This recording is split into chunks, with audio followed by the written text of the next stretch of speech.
السلام علیکم ورحمۃ اللہ وبرکاتہ نحمدہ ونصلی علی رسولہ الکریم اما بعد فاعوذ باللہ من الشیطان الرجیم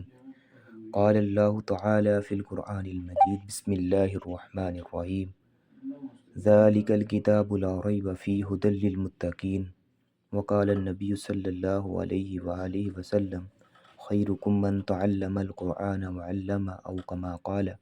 ہر قسم کی حمد و ثنا اللہ سبحانہ و تعالی کے لیے جو کل کائنات کا خالق ہے، مالک ہے، رازق ہے، داتا گنج بخش رنج بخش غریب نواز اور غوث اعظم ہے۔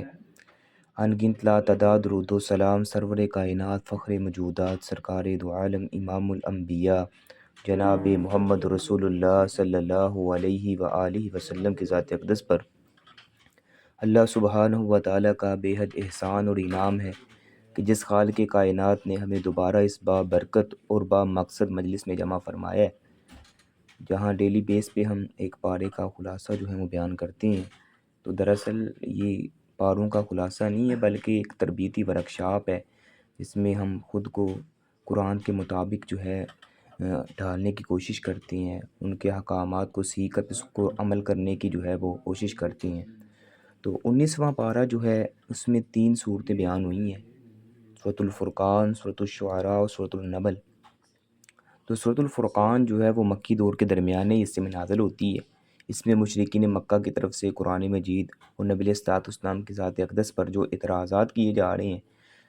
آفاقی اعتبار سے عقلی اور نقلی دلائل کے ساتھ ان کا رد کیا گیا ہے، اور ان کے ذہنوں میں جو پیدا ہونے والے سوالات ہیں ان کے جوابات بھی دیے گئے ہیں۔ تو اس میں عباد الرحمن جو اللہ تعالیٰ کے بندے ہیں، رحمان کے بندے ہیں، ان کی صفات بھی بیان کی گئی ہیں، اور جو 9 مسلم صحابہ کرام تھے ان کی تربیت بھی کی گئی ہے۔ سب سے پہلے اللہ تعالیٰ نے اپنی قدرت کاملہ کا تعارف فرمایا ہے۔ اس صورت میں اللہ تعالیٰ کی برکات کا بار بار تذکرہ کیا گیا ہے، اور تبارک کے لفظ اللہ تعالیٰ کا تعارف پیش کیا گیا ہے، تبارک الذی نزل الفرقان علی عبدہ لیکون للعالمین نذیرا، کہ بہت برکت والا ہے وہ جس نے اپنے بندے پر فیصلہ کرنے والی کتاب اتاری ہے، یعنی یہ قرآن مجید اتارا ہے تاکہ وہ جہانوں کے لیے ڈرانے والا ہو۔ مزید ایک جگہ پہ اللہ تعالیٰ فرماتے ہیں تبارک الذی ان شاء جعل لک خیرا من ذلک جنات تجری من تحتها الانہار ویجعل لک قصورا، کہ بہت برکت والا ہے وہ کہ اگر چاہے تو تیرے لیے اس سے بھی بہتر بنا دے، ایسے باغات جن کے نیچے سے نہریں چلتی ہیں، اور تیرے لیے کئی محل بنا دے۔ اسی کے ساتھ ساتھ اللہ تعالیٰ نے مشرکین کے جو خود ساختہ معبود تھے ان کی بے بسی کا بھی نقشہ کھینچا ہے کہ اللہ تعالیٰ جو بابرکت ہستی ہے اس کے مقابلے میں جنہیں یہ لوگ پوجتے ہیں وہ کسی چیز کے نہ تو خالق ہیں اور نہ ہی مالک ہیں۔ اللہ تعالیٰ فرماتے ہیں الذی لہ ملک السماوات والارض ولم یتخذ ولدا ولم یکن لہ شریک فی الملک وخلق کل شیء فقدرہ تقدیرا واتخذوا من دونہ آلہۃ لا یخلقون شیئا وہم یخلقون ولا یملکون لانفسہم ضرا ولا نفعا ولا یملکون موتا ولا حیاتا ولا نشورا، اور وہ ذات کی اسی کے لیے آسمان اور زمین کی بادشاہت ہے، اس کے لیے نہ تو کوئی اولاد ہے اور نہ ہی کوئی بادشاہت میں اس کا کوئی شریک ہے، اور اس نے ہر چیز کو پیدا کی ہے، پھر اس کا اندازہ بھی مقرر کی ہے، اور انہوں نے اس کے سوا کوئی ایسے معبود بنا لیے جو کسی چیز کے نہ نفع کے مالک ہیں نہ نقصان کے مالک ہیں، جو نہ پیدا کر سکتے ہیں حالانکہ وہ خود پیدا کیے گئے ہیں، اور اپنے لیے نہ نفع نقصان کے مالک ہیں نہ موت و حیات کے مالک ہیں، نہ جو ہے اس چیز کے مالک ہیں کہ وہ کب جو ہے اٹھائے جائیں گے۔ اسی کے ساتھ ساتھ قرآن مجید میں اللہ تعالیٰ نے نبی علیہ الصلوۃ والسلام جناب محمد رسول اللہ صلی اللہ علیہ وسلم پر جو مشرکین اعتراضات کرتے تھے ان کے جوابات بھی دیے ہیں۔ کافر کہتے تھے کہ محمد صلی اللہ علیہ وسلم نے قرآن جو ہے وہ خود گھر لی ہے، یعنی اپنے پاس سے جو ہے وہ گھر لی۔ کچھ لوگ یہ بھی کہتے تھے یہ تو پہلے لوگوں کی قصے کہانی ہے، اساطیر الاولین، پہلے لوگوں کی قصے کہانی ہے جو نبی علیہ الصلوۃ والسلام کو جو ہے وہ کہیں سے حاصل ہو گئی ہیں۔ تو اللہ تعالیٰ نے ان کے جواب میں فرمایا ہے، اور ان لوگوں نے کہا جنہوں نے کفر کیا یہ نہیں ہے مگر ایک جھوٹ ہے جو اس نے گھر لی ہے۔ کچھ دوسرے لوگوں نے اس پر اس کی جو ہے وہ مدد کی، سو وہ بلا شبہ وہ ایک ظلم اور جھوٹ پر اتر آئے ہیں، اور انہوں نے کہا یہ پہلے لوگوں کی کہانی ہیں جو اس نے لکھوائی ہیں، تو وہ پہلے اور پچھلے پہر جو ہے اس کو اس پر جو ہے پڑھی جاتی ہیں۔ تو کیا یہ اس ذات نے نازل کیا جو آسمانوں اور زمین میں سب پوشیدہ باتوں کو جانتا ہے، بے شک وہ ہمیشہ سے جو ہے وہ بے حد بخشنے والا، نہایت رحم کرنے والا ہے۔ تو قرآن مجید جس قدر علم اور گہرائی اس کے اندر معلومات ہوتی ہیں، یعنی قرآن کے اندر جو اتنی گہری فہم کے ساتھ باتیں بیان ہوئی ہیں، یہ ممکن ہی نہیں ہے کہ کوئی انسان ایسا کلام بنا سکے، ایسی کوئی کتاب لکھ سکے، ایسی کوئی کتاب گہرائی والی بنا سکے، یہ کسی انسان کے لیے ممکن نہیں ہے۔ تو اس میں کائنات کے ان رازوں سے پردہ اٹھایا گیا ہے جو کسی انسان کے لیے ان رازوں تک پہنچنا ہی ممکن نہیں ہے۔ اسی طرح جو ہے ایک ان کا اعتراض، یعنی رسول کے بشر اور انسان ہونے کا مسئلہ۔ مشرکین مکہ محمد صلی اللہ علیہ وسلم کو اللہ کا رسول نہیں مانتے تھے۔ اس حوالے سے ان کے ذہنوں میں تین باتیں تھیں، ان کے باتوں میں یہ تین باتیں تھیں۔ اللہ تعالیٰ نے ان تینوں باتوں کا تذکرہ کرنے کے بعد ہر ایک کا ان کو جواب بھی دیا اور فرمایا وَقَالُوا مَا لِهَذَا الرَّسُولِ يَأْكُلُ الطَّعَامَ وَيَمْشِي فِي الْأَسْوَاقِ لَوْلَا أُنزِلَ إِلَيْهِ مَلَكٌ فَيَكُونَ مَعَهُ نَذِيرًا۔ وہ کہتے ہیں کہ یہ جو رسول ہے یہ تو کھانا بھی کھاتا ہے، بازاروں میں بھی چلتا پھرتا ہے، اس کی طرف کوئی فرشتہ کیوں نہیں اتارا گیا،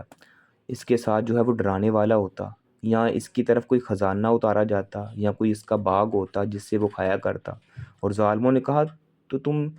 بے بس ایسے آدمی کی پیروی کر رہے ہو جس پر نعوذ باللہ جادو کیا گیا ہے۔ یعنی یہ ان کا اعتراض تھا۔ تو یہ پہلا ان کا اعتراض یہ تھا کہ یہ عام انسانوں کی طرح کھاتا پیتا ہے، ایک عام انسان ہے، یہ کیسے اللہ کا نمائندہ ہو سکتا ہے، کیسے اللہ کا جو ہے نبی ہو سکتا ہے۔ اگر نبی ہونا ہوتا تو کوئی اعلیٰ قسم کا کوئی اللہ تعالیٰ فرشتہ اس کے ساتھ کوئی بھیجتا، کوئی اس طرح اس کے پاس جو ہے خزانے وغیرہ ہوتے اس طرح۔ دوسرا یہ ان کا تھا کہ یہ کوئی فرشتہ کیوں نہیں نازل کیا گیا، اگر یہ واقعی اللہ کا نبی ہے تو اس کے ساتھ کوئی فرشتہ بھی ہوتا جو ساتھ ڈراتا۔ تیسرا ان کا اعتراض یہ تھا کہ اگر اللہ کا نمائندہ ہے تو پھر اس کے پاس مال و دولت اور دنیاوی عیش و عشرت کا سامان وافر مقدار میں ہونا چاہیے تھا، جبکہ یہ تو ہم سے بھی غریب ہے، لہٰذا یہ اللہ کا رسول نہیں ہو سکتا۔ یہ ان کے اعتراضات تھے تین۔ تو اللہ تعالیٰ نے ان کے جواب دیتے ہوئے فرمایا انظر کیف ضربوا لک الامثال فضلوا فلا یستطیعون سبیلا تبارک الذی ان شاء جعل لک خیرا من ذلک جنات تجری من تحتها الانہار ویجعل لک قصورا بل کذبوا بالساعۃ واعتدنا لمن کذب بالساعۃ سعیرا۔ دیکھو انہوں نے تیرے لیے کیسی مثالیں بیان کی ہیں، سو گمراہ ہو گئے ہیں، بس وہ کوئی راستہ نہیں پا سکتے۔ بہت برکت والا ہے، اگر وہ چاہے تو تیرے لیے اس سے بھی بہتر بنا دے، یعنی ایسے باغات جن کے نیچے سے نہریں چلتی ہیں، تیرے لیے محل بنا دے۔ بلکہ انہوں نے قیامت کو جھٹلا دی ہے، اور ہم نے اس کے لیے جو قیامت کو جھٹلائے ایک بھڑکتی ہوئی آگ کو تیار کیا ہوا ہے۔ دوسرے اعتراض کا جواب دیتے ہوئے اللہ تعالیٰ نے فرمایا وَمَا أَرْسَلْنَا قَبْلَكَ مِنَ الْمُرْسَلِينَ إِلَّا إِنَّهُمْ لَيَأْكُلُونَ الطَّعَامَ وَيَمْشُونَ فِي الْأَسْوَاقِ وَجَعَلْنَا بَعْضَكُمْ لِبَعْضٍ فِتْنَةً أَتَصْبِرُونَ وَكَانَ رَبُّكَ بَصِيرًا۔ اور ہم نے تجھ سے پہلے کوئی رسول نہیں بھیجی مگر بلا شبہ وہ یقیناً کھانا کھاتے تھے، بازاروں میں چلتے پھرتے تھے، ہم نے تمہارے بعض کو بعض کے لیے آزمائش بنایا ہے، کیا تم صبر کرو گے؟ اور تیرا جو رب ہے ہمیشہ سب کچھ دیکھنے والا ہے۔ یعنی ہم نے آپ سے پہلے بھی جتنے انبیاء بھیجے ہیں وہ انسانوں میں ہی آئے ہیں، اگر انسان وہ کھانا بھی کھاتے تھے، چلتے پھرتے بھی تھے بازاروں میں، اسی لیے تو وہ تمہیں جو ہے وہ دنیا کے اندر زندگی گزارنے کے اصول و ضوابط تمہیں سکھلائے ہیں کہ زندگی کو کیسے گزارنا ہے۔ اگر کوئی فرشتہ اللہ تعالیٰ جو ہے وہ اس کو نبی بنا کے بھیجتا تو وہ تو نہ کھانا کھاتے ہیں، نہ پانی پیتے ہیں، نہ دیگر ان کے جو ہے وہ لوازمات ہیں جو انسانوں کے ہوتی ہیں، تو وہ کیسے آپ ان سے جو ہے وہ رہنمائی لیتے۔ اس لیے اللہ تعالیٰ نے جو ہے وہ تم ہی سے ایک رسول کو بنا کے بھیجا ہے تاکہ وہ تمہیں تعلیمات دیں ان چیزوں کی۔ اور تیسرے اعتراض کے جواب میں اللہ تعالیٰ نے فرمایا وَقَالَ الَّذِينَ لَا يَرْجُونَ لِقَاءَنَا لَوْلَا أُنزِلَ عَلَيْنَا الْمَلَائِكَةُ، کہ انہوں نے کہا کہ ہماری جو اللہ تعالیٰ کی ملاقات کی امید نہیں رکھتے، وہ کہتے ہیں ہم پر فرشتے کیوں نہیں اتارے گئے یا ہم اپنے رب کو دیکھ لیتے۔ تو یقیناً وہ اپنے دلوں میں بہت بڑے یعنی بہت بڑے بنے ہوئے ہیں، اور انہوں نے سرکشی اختیار کی ہے، بہت بڑی سرکشی۔ جس دن وہ فرشتوں کو دیکھیں گے تو اس دن مجرموں کی خوشی کی کوئی خبر نہ ہوگی، اور کہیں گے کہ کاش ہمارے اور ان کے درمیان ایک مضبوط آر ہوتی۔ لیکن جب وہ فرشتوں کو دیکھیں گے ان کے سارے جو ہیں معاملات جو ہیں وہ کہیں گے پھر اس دن کہ کاش ہمارے اور ان کے درمیان ایک مضبوط آر ہوتی۔ جب اللہ کے عذاب کو دیکھیں گے، فرشتوں کے لیے ڈیوٹیاں وغیرہ لگائی ہوئی ہیں جو ان کو عذابوں میں دھکیلیں گی، اسی طرح جو ہے ان کو جہنم کے اندر پھینکیں گے۔ اسی طرح قیامت کے روز مشرکین کے معبودوں کو حاضر کیا جائے گا اور اللہ تعالیٰ ان سے پوچھے گا وَيَوْمَ يَحْشُرُهُمْ وَمَا يَعْبُدُونَ مِن دُونِ اللَّهِ فَيَقُولُ أَأَنْتُمْ أَضْلَلْتُمْ عِبَادِي هَؤُلَاءِ أَمْ هُمْ ضَلُّوا السَّبِيلَ قَالُوا سُبْحَانَكَ مَا كَانَ يَنبَغِي لَنَا أَن نَّتَّخِذَ مِن دُونِكَ مِنْ أَوْلِيَاءَ۔ اللہ تعالیٰ فرمائیں گے کہ جس دن انہیں اور جن کو اللہ کے سوا یہ پوجتے تھے ان کو اکٹھا کیا جائے گا، پھر اللہ کہے گا ان کو کیا تم نے میرے بندوں کو گمراہ کیا تھا یا وہ خود راستے سے بھٹک گئے ہیں؟ تو وہ کہیں گے تم پاک ہے اللہ تعالیٰ، ہمارے لائق نہ تھا کہ ہم تیرے سوا کسی بھی طرح کے جو ہیں وہ دوست بناتے، لیکن تو نے انہیں اور ان کے باپ دادا کو سامان دیا یہاں تک وہ تیری یاد کو بھول گئے اور ہلاک ہونے والے لوگ تھے، سو انہوں نے تمہیں اس بات میں جھٹلا دیا جو تم کہتے ہو۔ تو بس تم کسی طرح ہٹانے کی طاقت رکھتے ہو، نہ کسی کی مدد کی طاقت رکھتے ہو، اور جو تم سے ظلم کرے گا ہم اسے بہت بڑا عذاب چکھائیں گے۔ اسی طرح قیامت کے دن نبی علیہ الصلوۃ والسلام کا ساتھ نہ دینے پر جو ہے ان کا افسوس ہوگا، افسوس کریں گے کہ آج تکبر سے نبی علیہ الصلوۃ والسلام کی مخالفت تو کرنے والے کل قیامت کے نبی علیہ الصلوۃ والسلام کا ساتھ نہ دینے پر اپنے ہاتھ کاٹ رہے ہوں گے، یعنی اپنے ہاتھ جو ہے وہ کاٹیں گے کہ کیوں نہ ہم نے دنیا کے اندر آپ علیہ الصلوۃ والسلام کی اتباع کی، آپ کی پیروی کی، اللہ تعالیٰ کو حقیقی بادشاہ مانا۔ اسی طرح جو ہے قیامت کے نبی علیہ الصلوۃ والسلام یعنی کچھ لوگوں کے خلاف گواہی بھی دیں گے۔ ہمارے ہاں تو مشہور ہی ہے کہ نبی علیہ الصلوۃ والسلام اپنی امت بلکہ پوری انسانیت کی سفارش فرمائیں گے، یہ بالکل برحق ہے، صحیح بات ہے، لیکن اس کے ساتھ ساتھ نبی علیہ الصلوۃ والسلام کچھ لوگوں کے خلاف گواہ بھی بن کے کھڑے ہوں گے۔ اگر امت کے حق میں سفارش کریں گے اور آپ کی سفارش جو ہے قبول کر کے امت کی ایک بڑی جماعت اور اکثریت جو بخش دی جائے گی، تو ان لوگوں کی بدبختی کا اندازہ لگائیں جن کے خلاف نبی علیہ الصلوۃ والسلام جو ہے وہ جو ہے سفارش کر رہے ہوں گے کہ یہ لوگ وہ تھے۔ وقال الرسول یا ربی ان قوم اتخذوا هذا القرآن مہجورا، کہ وہ رسول کہے گا کہ اے میرے رب بے شک میری قوم نے اس قرآن کو چھوڑا ہوا بنا رکھا تھا، یعنی ان کو قرآن کے پس پشت ڈال دیا تھا۔ تو حقیقت یہ ہے کہ اس وقت امت مسلمہ نے جس طرح جان بوجھ کر قرآن حکیم کو جو ہے پس پشت ڈال رکھا ہے، شاید اس سے پہلے کبھی نہ ایسا ہوا ہو۔ تو اکثر لوگ جو ہیں وہ دنیا کمانے کے لیے اپنی اولاد کو دنیاوی تعلیمات سے تو آراستہ کرتے ہیں، لیکن قرآن کی تعلیمات سے جو ہے وہ پس پشت جو ہے ان کو ڈالے ہوئے ہیں، یعنی قرآن کی تعلیمات سے ان کو دور کیا ہوا ہے۔ تو لہٰذا دینی جو دنیاوی تعلیمات ہیں اس سے ہم جو ہے منع نہیں کرتے، لیکن یہ ہے کہ آپ کی جو ترجیحات ہیں وہ ساتھ ساتھ دینی تعلیمات بھی ہونی چاہیے تاکہ آپ کو زندگی گزارنے کے اصول و ضوابط تو پتہ چلیں، آپ کو اللہ اور اس کے رسول کی شناخت تو ہو، اللہ اور اس کے رسول کی تعلیمات کے مطابق جو ہے اویئرنیس تو ہو۔ اگر آپ ایسے زندگی بسر نہیں کرتے تو آپ دنیا کے طور پر آپ جتنے مرضی جو ہے پڑھے لکھے ماڈرن بن جائیں، لیکن اللہ کی نظروں میں آپ زیرو ہیں۔ تو اگر آپ نے قرآن کی تعلیمات سے اپنے آپ کو راستہ کیا ہے، نبی علیہ الصلوۃ والسلام کی تعلیمات سے اپنے آپ کو راستہ کیا ہے، تو پھر آپ دنیا میں بھی جیتیں گے اور آخرت بھی جیتیں گے۔ وہ کیسے ہی ہوگا؟ اللہ تعالیٰ جو ہے اس قرآن کے ذریعے لوگوں کو عروج عطا فرماتے ہیں، لوگوں کو عزتیں عطا فرماتے ہیں،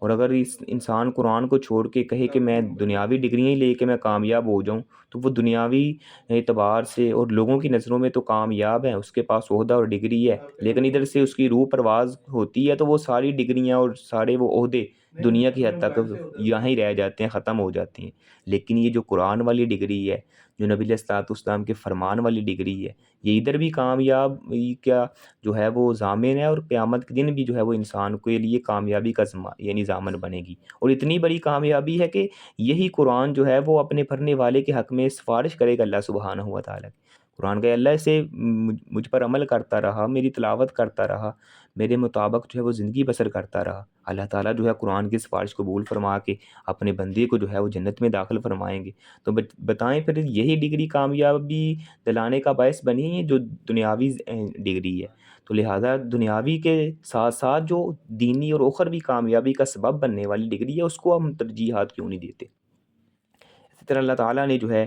قرآن مجید کو تھوڑا تھوڑا کر کے نازل کیوں کیا ہے، یہ بھی ان کا ایک اعتراض تھا۔ تو اللہ تعالیٰ نے جو ہے اس قرآن کو 23 سالوں میں تھوڑا تھوڑا کر کے نازل فرمایا ہے۔ اس پر کافر اعتراض کرتے تھے کہ قرآن مجید جو ہے پہلی کتابوں کی طرح ایک ہی بار نازل کیوں نہیں ہوا، تو لوگوں کو سنا دیتی۔ تو خود مسلمانوں کی بھی خواہش تھی کہ قرآن ایک ہی بار سارا نازل ہو جائے۔ اللہ تعالیٰ نے اس کے جواب میں جو ہے وہ بیان کیے، وَقَالَ الَّذِينَ كَفَرُوا لَوْلَا نُزِّلَ عَلَيْهِ الْقُرْآنُ جملة واحدة كذلك لنثبت به فؤادك ورتلناه ترتیلا ولا يأتونك بمثل إلا جئناك بالحق وأحسن تفسیرا۔ اور ان لوگوں نے کہا جنہوں نے کفر کیا، یہ قرآن اس پر ایک ہی بار کیوں نہ نازل کر دیا گیا، اس طرح ہم نے اتارا ہے تاکہ ہم اس کے ساتھ تیرے دل کو مضبوط کریں، اور ہم نے اسے ٹھہر ٹھہر کر پڑھا، خوب ٹھہر ٹھہر کر پڑھنا، اور وہ تیرے پاس کوئی مثال نہیں لاتے مگر ہم تیرے پاس حق اور بہترین تفسیر بھیج دیتے ہیں۔ یعنی اس قرآن کو تھوڑا تھوڑا نازل کرنے کا مقصد یہ تھا کہ اس کے ساتھ آپ کا دل مضبوط ہو جائے، اور پختگی کے ساتھ اور اچھے انداز سے آپ اس کو پڑھ سکیں، اور تیرے پاس جو ہے یہ حق ہے، اور بہترین تفسیر بھیج دیتے۔ تو دعوت جہاد جو ہے وہ یہ بھی ایک بہت بڑا جہاد ہے، دعوت دینا، دعوت و تبلیغ کا کام کرنا۔ تو دشمن کے خلاف جہاد کا موقع کبھی کبھی ملتا ہے، اور دشمن کے خلاف لڑنے کی ہر شخص کے اندر یعنی وہ طاقت بھی نہیں ہوتی، جبکہ ہر شخص اپنے پاس ایسے لوگوں کو دعوت تو دے سکتا ہے نا، جن کے ساتھ جو ہے انسان اٹھنا بیٹھتا ہے، چلتا پھرتا ہے۔ فَلَا تُطِعِ الْكَافِرِينَ وَجَاهِدْهُمْ بِهِ جِهَادًا كَبِيرًا، تو پس تو کافروں کا کہنا مت مان، اور اس کے ساتھ ان سے جہاد کر، بہت بڑا جہاد کرنا۔ اس لیے دعوت دینا ہر مسلمان پر فرض ہے۔ کوئی بھی مسلمان اس وقت تک دنیا میں کامیاب اور اخروی عذاب سے نجات نہیں پا سکتا جب تک وہ اپنے عمل کے ساتھ ساتھ لوگوں کو ایمان و عمل کی دعوت نہیں دیتا، اور خود برائی سے بچنے کے ساتھ ساتھ لوگوں کو برائی سے بچنے کی تلقین نہیں کرتا۔ اس امت کو بہترین امت کیوں کہا گیا ہے؟ ان کے اندر یہ صفات ہیں، کنتم خیر امت اخرجت للناس تأمرون بالمعروف وتنہون عن المنکر، کہ تم جو ہے بہترین امت ہو جو یعنی نکالی گئی ہو۔ کس وجہ سے بہترین ہو؟ تم لوگوں کو اچھائی کی طرف حکم دیتی ہو، اچھے کاموں کا حکم دیتی ہو، اور برائی سے جو ہو روکتی ہو۔ تو اس وجہ سے جو ہے تمہاری یہ خصوصیت ہے، تمہیں اپریشیٹ کیا گیا ہے کہ تم یعنی دعوت کا کام کرنے، اچھائی کا کام کرنے اور برائی سے روکنے کے لیے ہو، تو اس وجہ سے تمہیں جو ہے وہ عزت عطا کی گئی ہے، تمہیں جو ہے شرف عطا فرمایا گیا ہے۔ تو جہاد کا معنی ہے کہ کسی کے مقابلے میں اپنی پوری کوشش صرف کر دینا،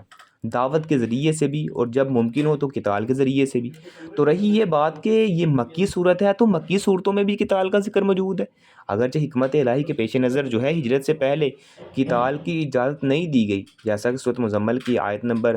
20 میں ہے کہ سورۃ مزمل جو ہے بلا اتفاق مکی ہے۔ تو معلوم ہوا کہ زکوٰۃ اور جہاد جو ہے وہ مکہ کے اندر ہی فرض ہو چکے تھے، لیکن ان کی تفصیلات جو ہیں وہ مدینہ کے اندر جا کے جو ہیں وہ یعنی نازل ہوئی ہیں۔ تو اسی کے ساتھ ساتھ جو ہے وہ قتال کی باقاعدہ جو اجازت بھی ملی ہے، تو وہ بھی ہجرت مدینہ کے بعد ہی ملی ہے۔ تو جہاد کبیر یا جہاد اکبر کی تفسیر دعوت و قتال دونوں کے ساتھ کرنا، اس لیے یہ بھی راجع ہے کہ نبی علیہ السلام سے سوال کیا گیا، ای الجہاد افضل، کہ کون سا جہاد سب سے افضل ہے؟ تو آپ نے فرمایا وہ جہاد جس کا یعنی خون بہا دیا گیا ہو اور اس کا گورا جو ہے وہ کاٹ دیا گیا ہو۔ تو یہ جو جہاد فی سبیل اللہ جس روایت میں آیا کہ جہاد اصغر ہے اور جہاد قلب یعنی جہاد بن نفس جہاد اکبر ہے، تو وہ روایت جو ہے سندن ضعیف ہے۔ یعنی وہ جو عام لوگوں میں بات مشہور ہے کہ سب سے بڑا جہاد جو ہے وہ اپنے نفس کے خلاف کرنا ہے، اور جو جہاد فی سبیل اللہ ہے وہ جہاد اصغر ہے، تو یہ اس روایت میں ضعف ہے، ضعیف ہے۔ اس کے ساتھ ساتھ اللہ تعالیٰ نے اپنے جو بندی ہیں ان کی صفات کا تذکرہ فرمایا ہے۔ تو سورت کے آخر میں اللہ تعالیٰ نے جو ہے ان کے اخلاق، ان کے کردار کا ایک نقشہ کھینچ کر عوام کے سامنے رکھا ہے کہ اس سیرت و کردار کے لوگ ہیں، یعنی وہ ایسے لوگ ہیں جن کی سیرت بھی اچھی ہے، جو نبی علیہ السلام کی تعلیمات سے تیار ہوئے ہیں۔ اس کے برعکس وہ نمونہ اخلاق بھی دیکھیں جو عام عربوں میں پایا جاتا ہے، اور جسے برقرار رکھنے کے لیے جاہلیت کے علمبردار ایری چوٹی کا زور بھی لگا رہے ہیں۔ تو پھر خود فیصلہ کرو کہ دونوں نمونوں میں سے کون سا بہتر ہے۔ اللہ تعالیٰ فرماتے ہیں وَعِبَادُ الرَّحْمَنِ الَّذِينَ يَمْشُونَ عَلَى الْأَرْضِ هَوْنًا وَإِذَا خَاطَبَهُمُ الْجَاهِلُونَ قَالُوا سَلَامًا، رحمان کے بندے وہ ہیں جو جو زمین پر نرمی سے چلتی ہیں، تو جب جاہل لوگ ان سے بات کرتے ہیں تو وہ کہتے ہیں سلام ہو، ان سے بحث و مباحثہ نہیں کرتے، بلکہ سلام کرتے ہیں اور پھر اپنی جو ہے وہ راہ اختیار کر لیتے ہیں،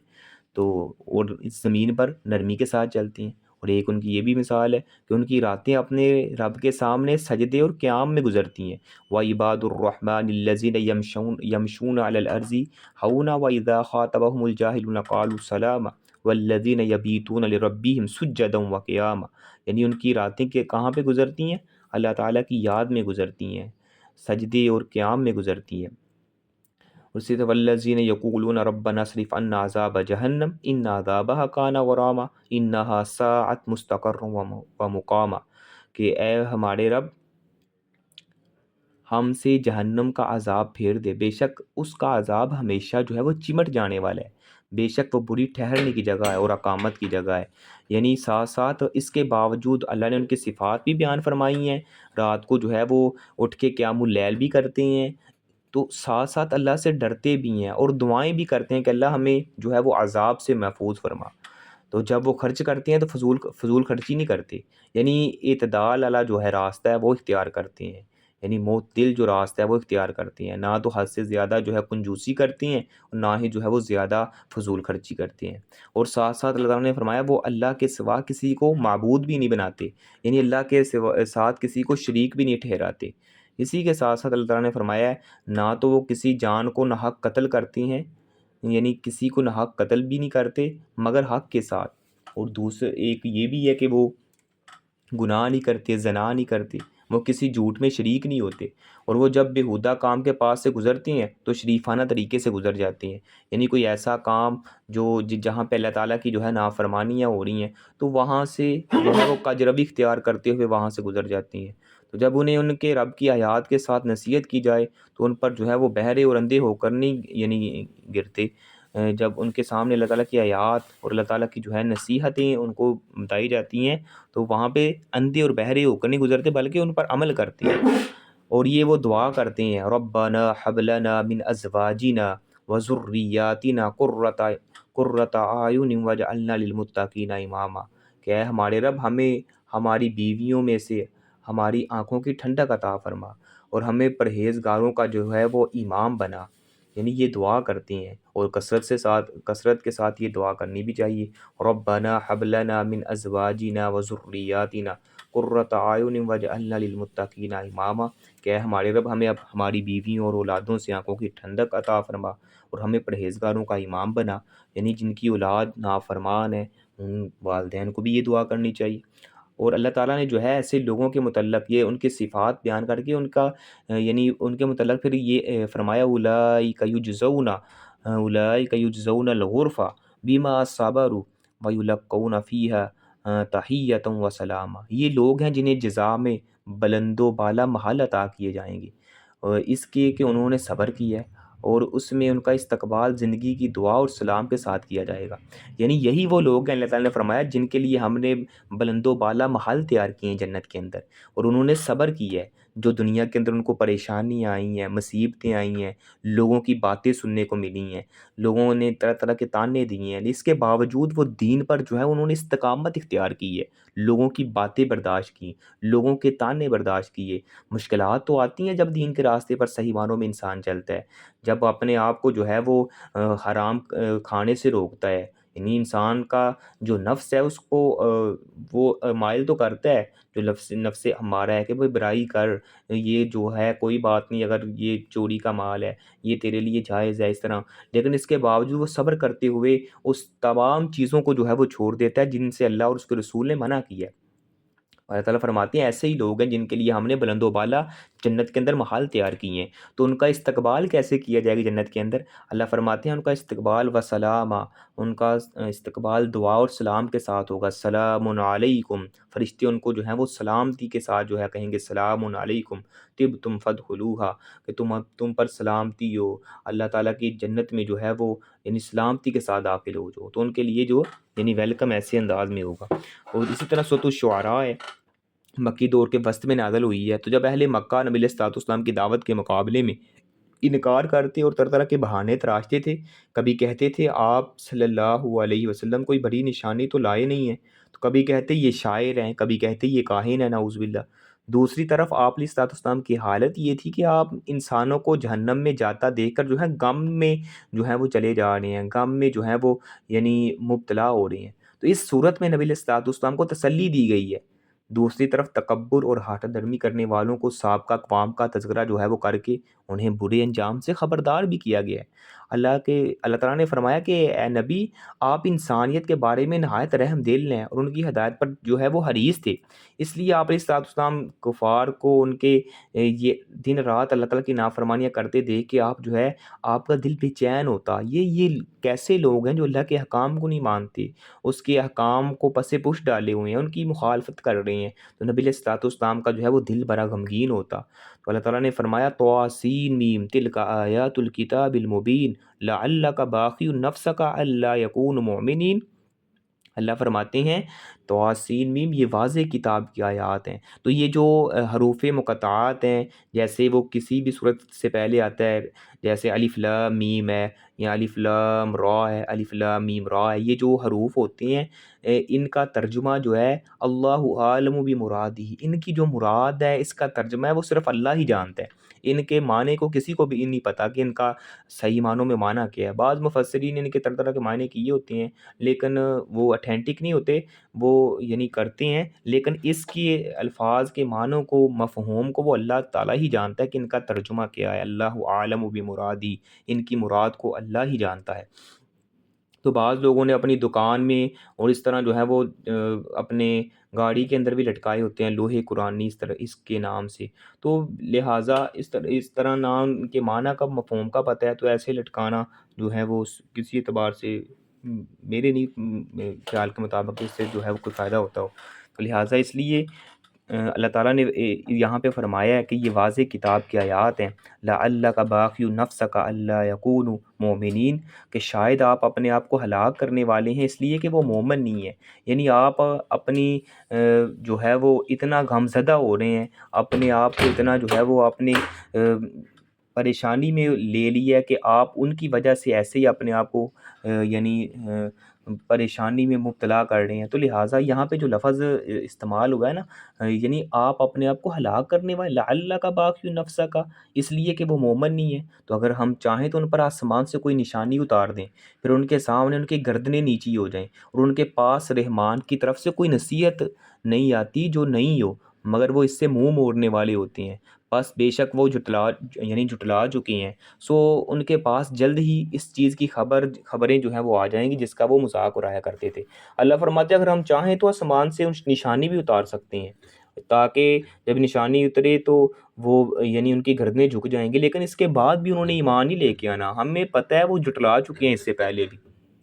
سابقہ انبیاء کی مثالیں دی گئی ہیں۔ اس کے بعد اللہ تعالیٰ نے حق اور باطل اور دعوت دینے والے اور سرکشی اور تکبر کی بنیاد پر اس دعوت کو جھٹلانے والوں کا انجام بھی واضح کر دیا کہ یہ سابقہ اقوام کے تذکرے کیے ہیں کہ یہ ایسے ہی لوگ ہیں۔ جب موسیٰ اور ہارون علیہ السلام مل کر فرعون اور اس کے حواریوں کو دعوت دی، معجزات دکھائے، مگر انہوں نے حکومت اور طاقت کی وجہ سے اللہ کے پیغام کو جھٹلا دیا،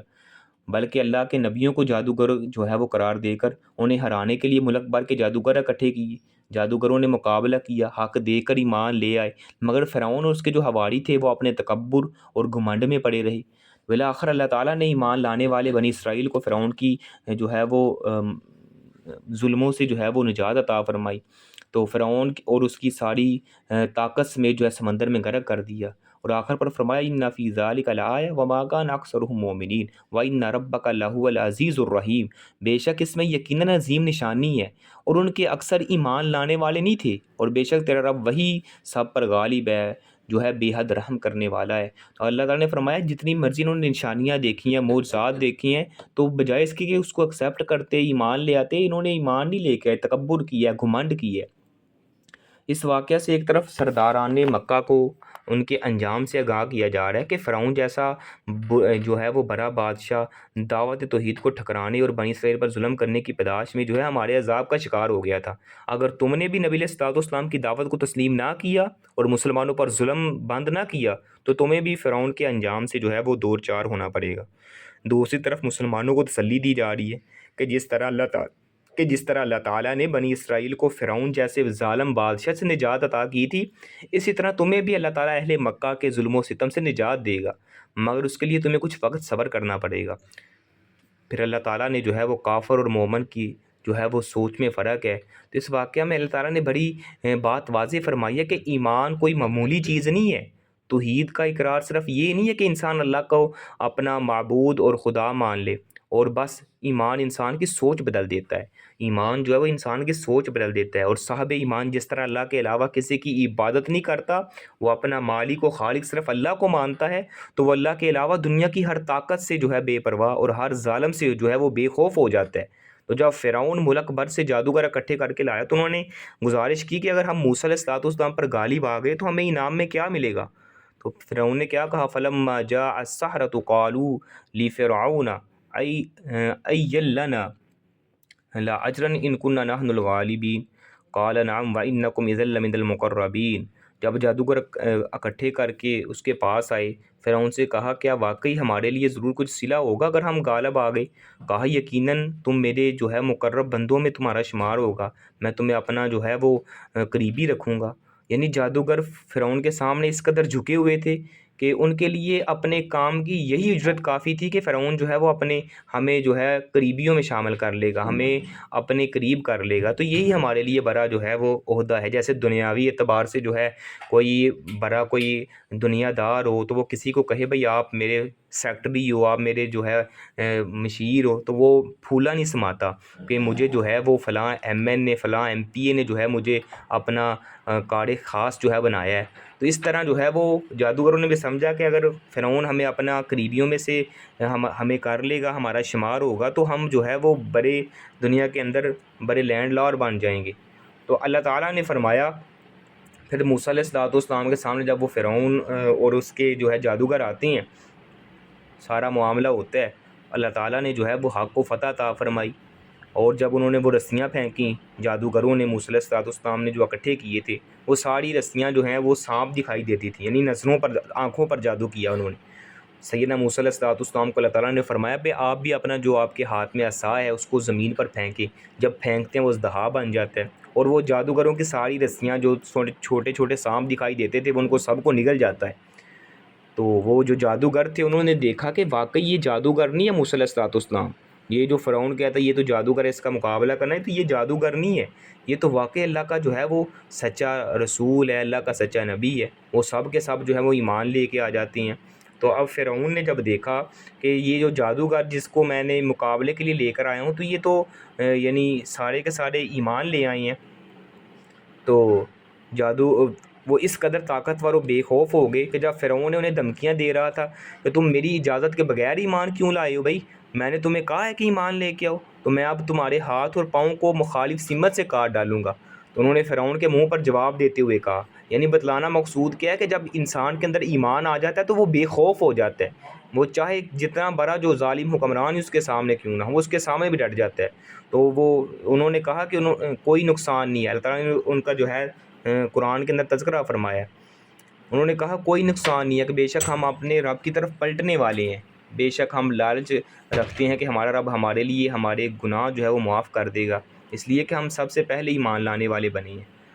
اب ہم ایمان لے آئے ہیں تو جو ہم نے اس سے پہلے جو ہے گناہ کیے ہیں، اللہ سبحانہ و تعالیٰ جو ہے وہ اب ہمارے گناہوں کو معاف فرما دے گا۔ تو یہ ایمان کی طاقت ہے، جو باطل کے سامنے ڈٹ نہیں سکتا اس کا ایمان درست نہیں ہے۔ آج بھی جس میں ایمان موجود ہے وہ ساری دنیا ان کے مخالف کیوں نہ ہو جائے، مگر وہ بے خوف ہو کر ڈٹے ہوتے ہیں، ان کا توکل، ان کا یقین، ان کا ایمان جو ہے وہ اللہ سبحانہ و تعالیٰ کی ذات پر ہوتا ہے۔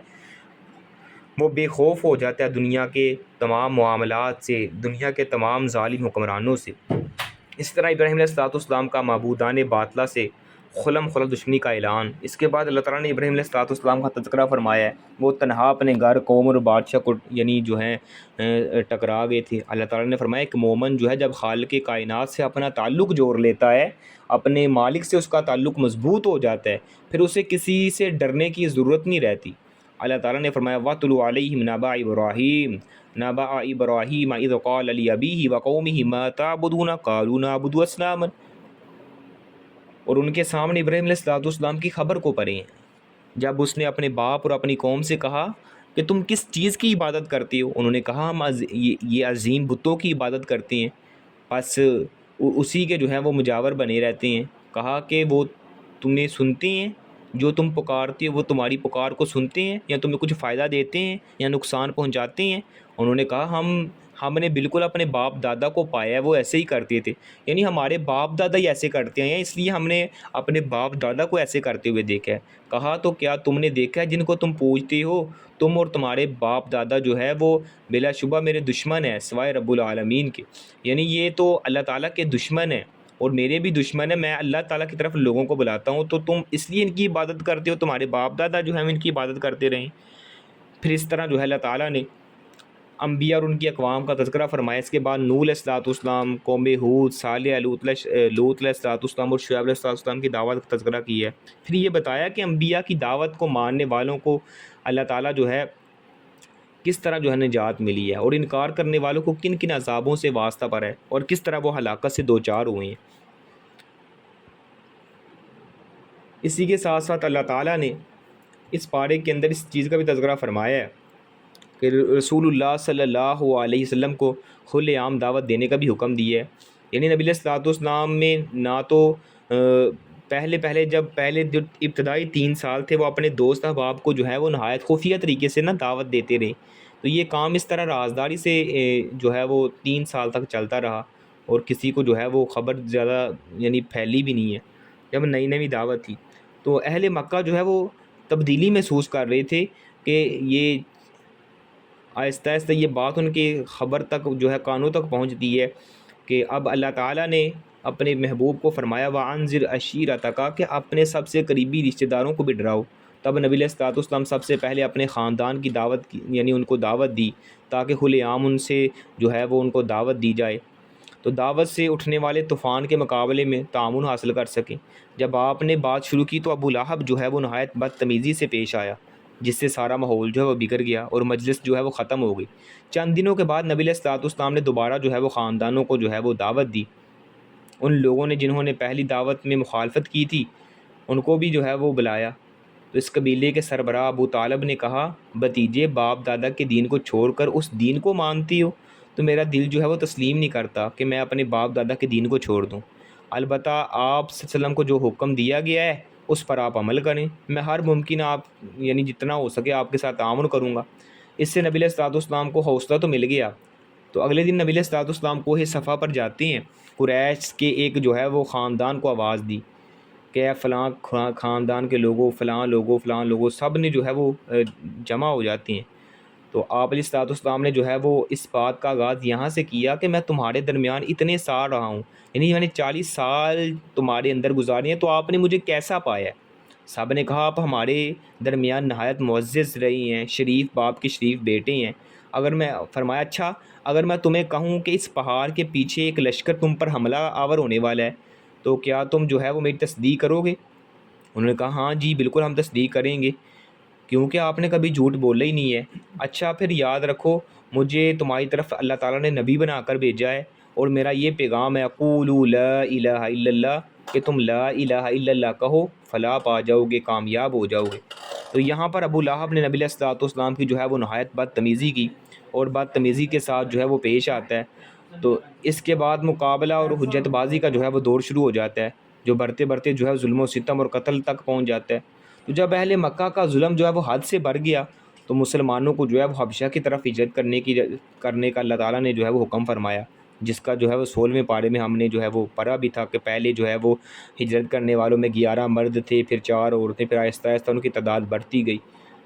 اسی کے بعد اللہ تعالیٰ نے سورۃ نمل کا بھی تذکرہ فرمایا ہے۔ تو نمل جو ہے نمل عربی زبان میں چیونٹی کو کہتے ہیں، اس لیے اس سورت کا نام جو ہے نمل رکھا گیا ہے کہ یہ مکہ میں نبی علیہ الصلوۃ والسلام کے قیام کے درمیانے دور میں جو ہے نازل ہوتی ہے۔ سورۃ الشعراء میں جو ہے حق بات کو جٹلانے والوں کا تذکرہ کیا گیا ہے، تو اس صورت میں جو ہے حق کو ماننے والوں پر اللہ تعالیٰ کے انعامات اور جو اللہ تعالیٰ نے جو ہے ان کو شرف و قبولیت عطا کیا ان کا بھی تذکرہ کیا گیا ہے۔ تو اس صورت میں سیدنا داؤد علیہ الصلوۃ والسلام اور سیدنا سلیمان علیہ الصلوۃ والسلام اور ان پر اللہ تعالیٰ کے انعامات کا بطور خاص تذکرہ کیا گیا ہے۔ وَلَقَدْ آتَيْنَا دَاؤُودَ وَسُلَيْمَانَ عِلْمًا وَقَالَ الْحَمْدُ لِلَّهِ الَّذِي فضلنا علی کثیر من عباد المؤمنین۔ اللہ تعالیٰ نے فرمایا کہ بلا شبہ یقیناً ہم نے داؤد اور سلیمان علیہ السلام کو ایک علم دیا، اور ان دونوں نے کہا تمام تعریفات اللہ کے لیے ہیں جس نے ہمیں اپنے بہت سے مومن بندوں پر فضیلت دی ہے۔ یعنی جو بندہ اللہ کے ساتھ جس کا تعلق مضبوط ہو جاتا ہے، اسے جتنا مرضی بڑا عہدہ مل جائے، منصب مل جائے، پھر بھی اس کے اندر عاجزی اور جو ہے انکساری جو ہے وہ باقی رہتی ہے، اور اللہ تعالیٰ کا ہر حال میں شکریہ ادا کرتے ہیں۔ اللہ تعالیٰ نے ان کو غلبہ کیا دیا تھا؟ وہ جو ہیں وہ اللہ تعالیٰ نے ایسا غلبہ دیا تھا کہ جانوروں کی بولی سمجھتے تھے، اور ان پر حکومت کرنے کے یعنی واقعات بھی ملتی ہیں۔ تو سلیمان علیہ السلام نے اللہ تعالیٰ نے جو ہے جانوروں کی بولی سمجھنے کی صلاحیت دی، انسانوں، جنوں اور جانوروں پر بھی حکومت عطا فرمائی۔ جنوں پر بھی حکومت کرتے، جانوروں پر بھی حکومت کرتے۔ یہ سب حوالے سے اللہ تعالیٰ نے جو ہے 2 واقعات بیان فرمائے ہیں۔ ایک چیونٹی والا واقعہ کہ اللہ تعالیٰ نے چیونٹی کا ایک خوبصورت واقعہ ایسے بیان کیا کہ سلیمان علیہ السلام اپنا لاؤ لشکر کے ساتھ جو ہے وہ سفر پر روانہ ہیں، تو ایک جگہ سے گزرے تھے جہاں پر چیونٹیوں کی جو ہے وہ یعنی بلیں تھیں۔ تو ایک چیونٹی جو ہے سلیمان علیہ السلام کا لشکر دیکھا تو باہر گھومنے والی چیونٹیوں سے مخاطب ہو کر بولی، قالت نملۃ یا ایھا النمل ادخلوا مساکنکم لا یحطمنکم سلیمان وجنودہ وہم لا یشعرون۔ ایک چیونٹی نے کہا ہے چیونٹیوں اپنے گھروں میں داخل ہو جاؤ، کہیں سلیمان علیہ السلام اور اس کے لشکر تمہیں کچل نہ دیں اور وہ شعور بھی نہ رکھتے ہوں، یعنی ان کو خبر بھی نہ ہو۔ تو سلیمان علیہ السلام نے اس چیونٹی کی ہمدردی دیکھ کر بہت خوش ہوئے، فوراً انہیں اپنے رب کی نعمت یاد آ گئی کہ اللہ نے انہیں جانوروں کی بولیاں سمجھنے کی صلاحیت دی ہے،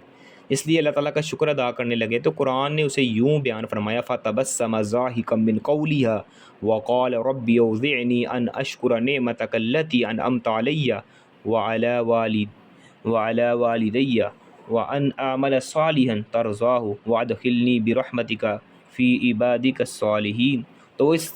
ان کی بات سن کے، چیونٹی کی بات سن کے مسکرا دیے، اور اس نے کہا، اے میرے رب مجھے توفیق دے کہ میں تیری نعمت کا شکریہ ادا کروں، تو نے مجھے پر اور میرے ماں باپ پر کی ہے، اور یہ کہ میں نیک عمل کروں جسے تو پسند کرتا ہو، اور اپنی رحمت سے مجھے اپنے نیک بندوں میں داخل فرما۔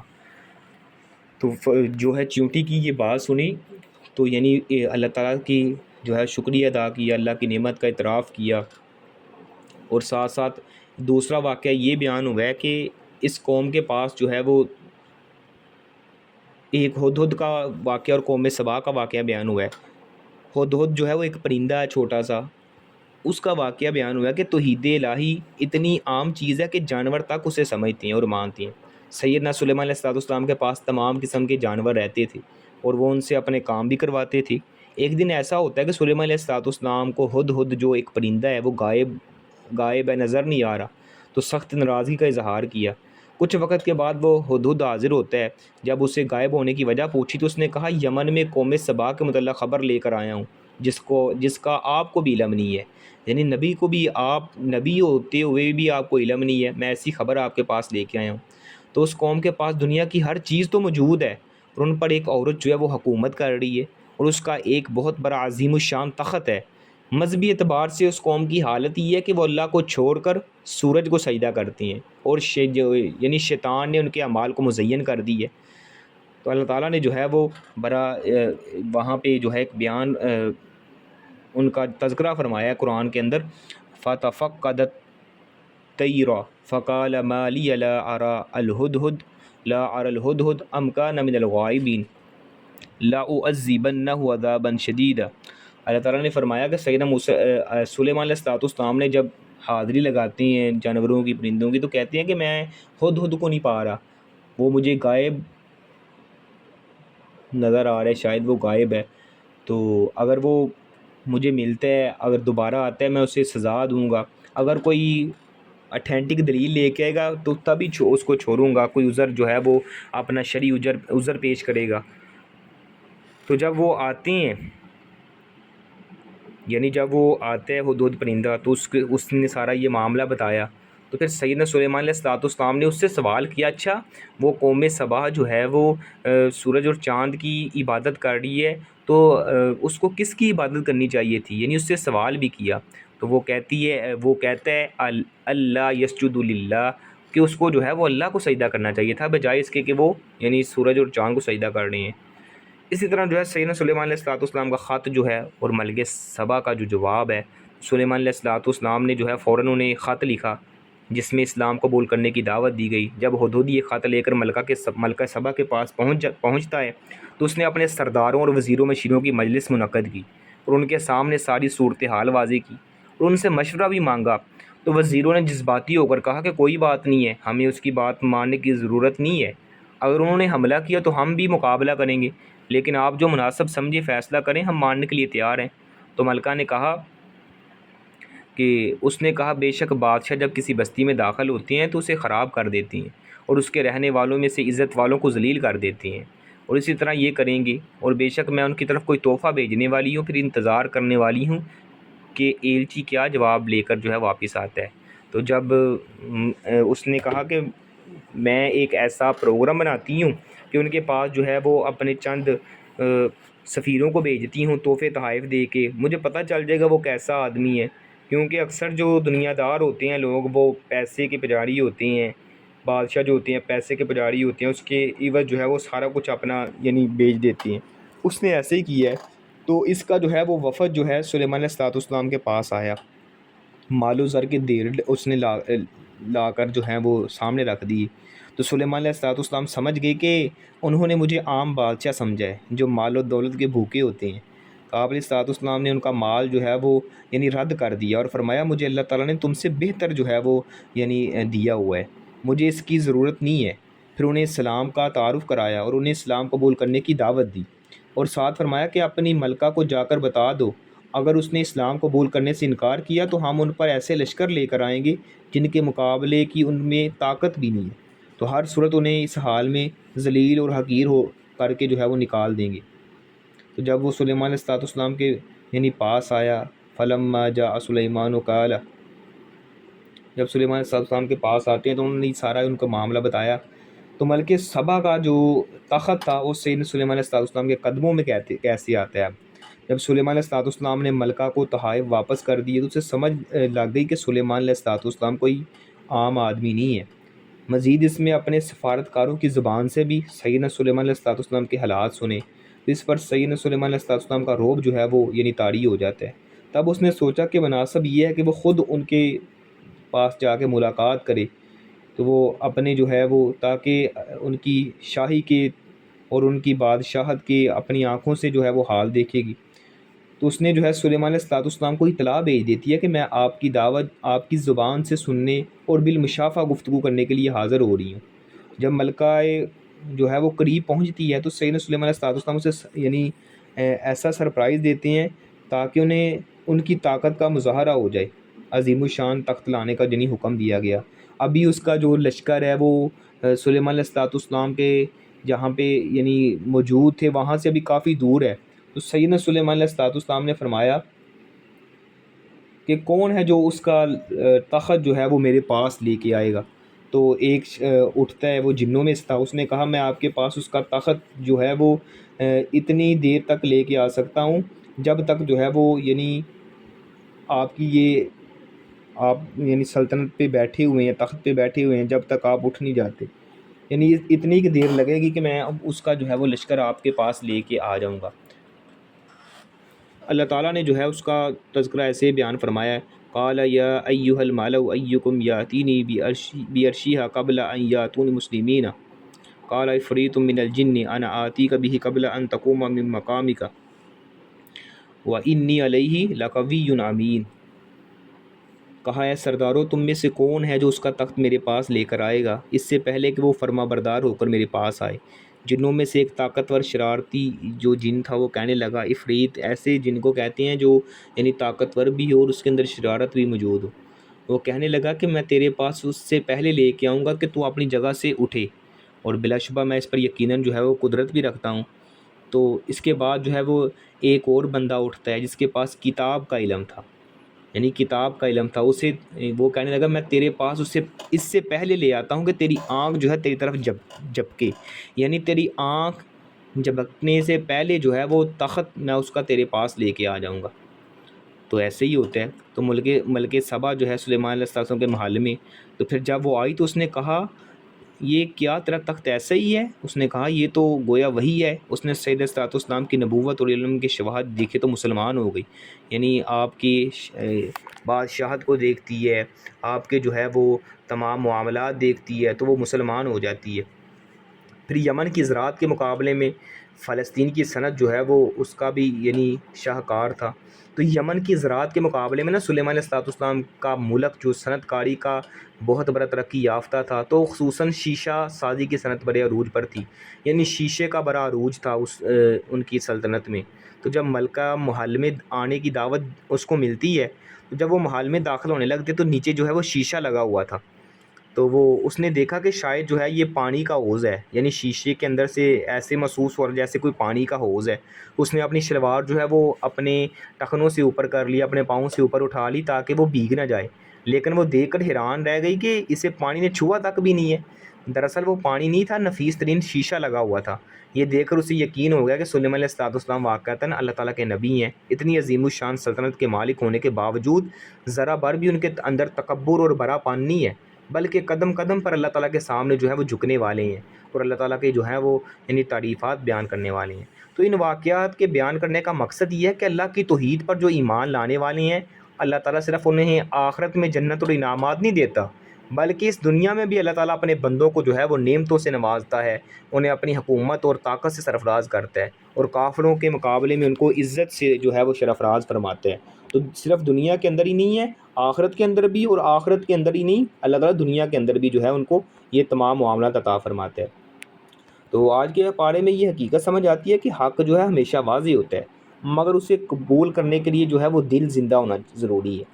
سورۃ الفرقان کے بقیہ حصے میں قرآن کے منکرین کے اعتراضات کا جواب دیا گیا ہے، اور یہ بتایا گیا کہ اصل عظمت مال و دولت میں نہیں ہے بلکہ ہدایت اور کردار میں ہے۔ اسی صورت میں آخر میں عباد الرحمن کی صفات بیان کی گئی ہیں، وہ لوگ جو عاجزی سے چلتے ہیں، جہالت کا جواب سلامتی سے دیتے ہیں، راتوں کو اپنے رب کے حضور کھڑے ہوتے ہیں، اسراف اور بخل کے درمیان اقتدار رکھتے ہیں اور گناہوں سے بچتے ہیں۔ دراصل یہ ایک ایسی مثال ہے، یعنی ایسی مثالی مومن شخصیت کا خاکہ ہیں۔ تو پھر سورۃ الشعراء میں مختلف انبیاء علیہ السلام کا جو ہے تذکرہ فرمایا ہے، حضرت موسیٰ، حضرت ابراہیم، نوح، حضرت ہود، صالح، لوط اور شعیب کی دعوت اور ان کی قوموں کے انجام کا بھی ذکر کیا گیا ہے۔ تو ان واقعات سے واضح ہوتا ہے کہ تاریخ کا سب سے بڑا سبق یہی ہے کہ جو قوم حق کو جھٹلاتی ہے وہ بالآخر جو ہے خسارے میں رہتی ہے، اور جو صبر اور استقامت کے ساتھ حق پر قائم رہتی ہے وہی سرخرو ہوتی ہے۔ تو خواتین کے لیے بھی تربیتی پیغام ہے کہ اپنی شخصیت کو عباد الرحمن کی صفات سے آراستہ کرنے کی کوشش کیا کریں، گھر کے ماحول میں نرمی، بردباری اور حلم کو جو ہے فروغ دیں، عبادت خصوصاً تہجد و دعا کو زندگی کا حصہ بنائیں، اولاد کی تربیت میں انبیاء کی سیرت کو نمونہ بنائیں، یعنی اولاد کی تربیت میں انبیاء علیہ السلام کا کردار جو ہے وہ نظر آنا چاہیے۔ تو حق بات پر ثابت قدم رہیں، چاہے حالات جو ہے مخالف ہی کیوں نہ ہوں۔ اور اس پارے کا پیغام یہی ہے کہ اللہ کے بندوں کی پہچان ان کی اخلاق، عبادت اور صبر سے ہوتی ہے۔ تو جو خاتون اپنے گھر کو عبادت، اخلاق اور حکمت سے آباد کر لے، وہ دراصل عباد الرحمن کے قافلے میں شامل ہونے کی کوشش کر رہی ہوتی ہے۔ اللہ تعالیٰ کے خاص بندے وہ نہیں ہیں جو صرف بولتے ہیں، بلکہ وہ ہیں جن کی زندگی خود قرآن کی تفسیر بن جاتی ہے۔ اللہ تعالیٰ سے دعا ہے جو کچھ سنا ہے، جو سنایا ہے، اللہ ہم سب کو صحیح معنوں میں عمل کرنے کی توفیق عطا فرمائے۔ سبحانک اللہم ربنا و بحمدک ونشہد ان لا الہ الا انت نستغفرک ونتوب الیک۔ السلام علیکم ورحمۃ اللہ وبرکاتہ۔